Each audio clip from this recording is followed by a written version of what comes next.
Hello friend. तो आज की इस क्लास में हम लोग जानेंगे कि मृदा अपरदन क्या होता है और भारत में मृदा अपरदन के कारण क्या है और इसके रोकथाम के यानी इसको रोकने का उपाय क्या है। तो सर्वप्रथम हम जानेंगे आज की इस क्लास में कि मृदा अपरदन होता क्या है। तो आप सभी जानते हैं कि मिट्टी का कटाव जो होता है उसी को मृदा अपरदन कहा जाता है। तो मिट्टी का आखिर कटाव कैसे होता है?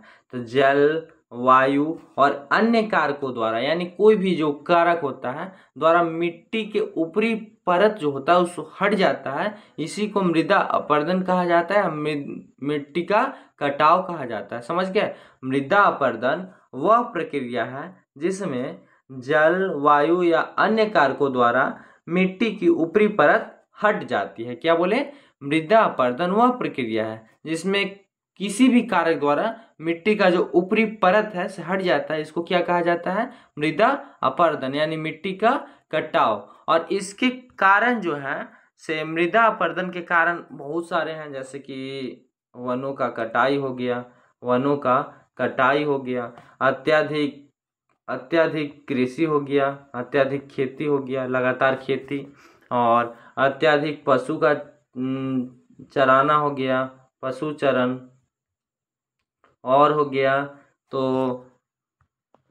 जैसे कि देखिए मृदा अपरदन के बहुत सारे कारण हैं, बारी बारी से हम देखेंगे।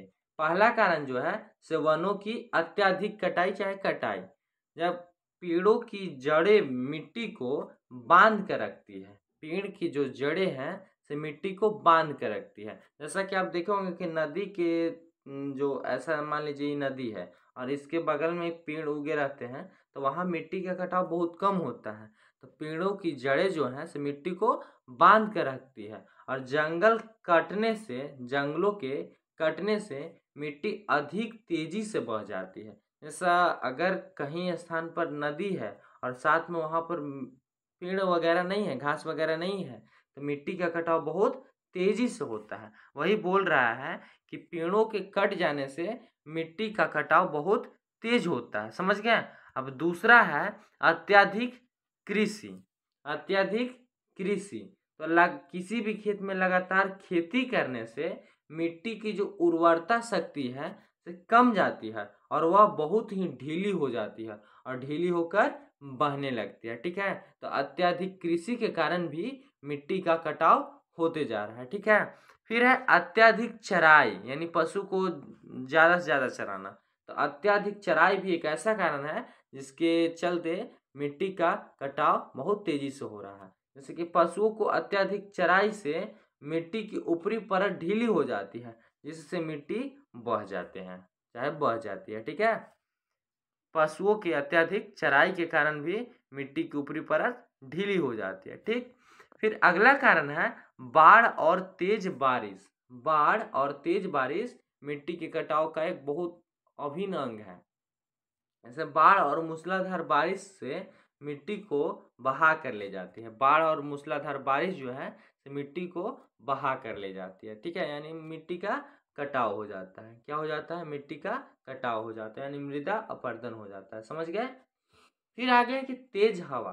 तो शुष्क और रेगिस्तानी क्षेत्रों में तेज हवाएं मिट्टी को उड़ा ले जाती है। जैसा इधर तो नहीं होता है, यह रेगिस्तान के क्षेत्र में ज्यादा होता है कि मिट्टी को उड़ा ले जाती है। ठीक है?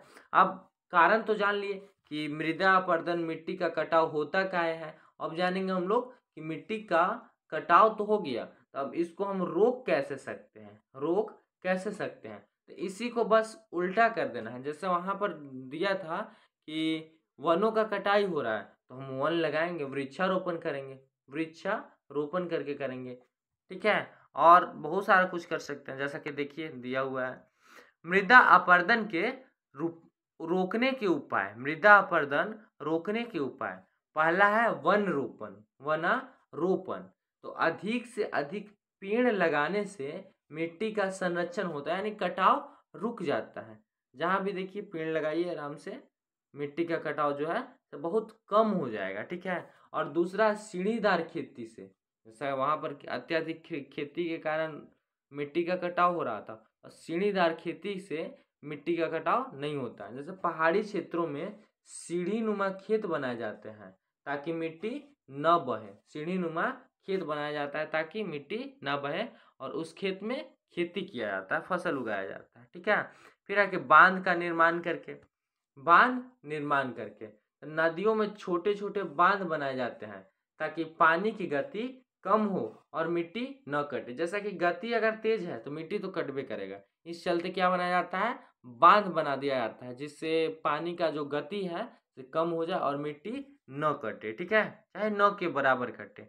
और है कि घास और झाड़ियों का रोपण, घास और झाड़ियों का रोपण, तो इससे मिट्टी को उड़ने और बहने से रोका जा सकता है घास और झाड़ी लगा के, ठीक है। और अगला जो है संयुक्त कृषि प्रणाली, क्या है पांचवा, संयुक्त कृषि प्रणाली। तो संयुक्त कृषि प्रणाली यानी अलग, जब अलग अलग फसल, मान लीजिए यह एक क्षेत्र है, यहाँ पर जब अलग अलग फसल, जैसा कि यहाँ कुछ और हो गया, कुछ और हो गया, अलग अलग प्रकार का फसल एक साथ उगाने से मिट्टी के कटाव को कम किया जा सकता है, समझ गए।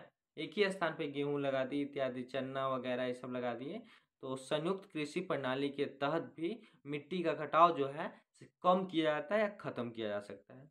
खत्म तो नहीं किया जा सकता पर कम किया जा सकता है बहुत महीने में। तो चलिए यह क्लास आपको समझ में आया होगा। अगर इसका नोट्स लेना होगा तो आप व्हाट्सएप ग्रुप में जुड़ सकते हैं, जिसका लिंक वीडियो के डिस्क्रिप्शन में और चैनल के डिस्क्रिप्शन में भी दिया हुआ है। तो चलिए इस क्लास को हम यहीं पर बंद करते हैं, मिलते हैं अगले क्लास में, तब तक के लिए जय हिंद, जय भारत।